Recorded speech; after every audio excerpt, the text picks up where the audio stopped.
Be More Lifestyle.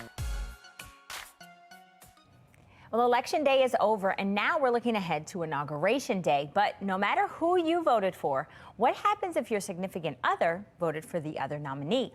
Well, family attorney Morgan Foster is back with us. All right, Morgan, what kinds of conversations can we have with our significant other? Well, here's the first piece of good news. We all have been familiar over the years with the famous couples on either side of the political aisle, from James Carville and Mary Madeline in the 1990s to more recently Kellyanne Conway and George Conway, who had very public disagreements over their political stance, even though they were both on the same side of the aisle. The good news is, as a family law attorney who's handled more divorces than I can count, I have not handled a single one that has arisen solely out of political disagreements between the couple. Okay, so that's good to know. So then how can couples move forward? So what I see very often in my profession, as you might imagine, is people that often point out a lot of the differences between themselves and their partner. And sometimes by the time they get to me, they have seen these things as lack of compatibility or a problem in the relationship. What we all have to remember is it is the way in which we are different from our partners that allow each other to bring additive information to each other's lives.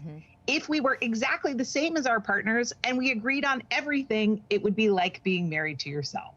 So remember, keep an open mind, have a civil dialogue, and just because you disagree politically, it does not ensure ruin in your relationship. Okay, that makes total sense. It seems like right now it's completely consuming people, right? And their personal relationships. Is there anything that we should avoid?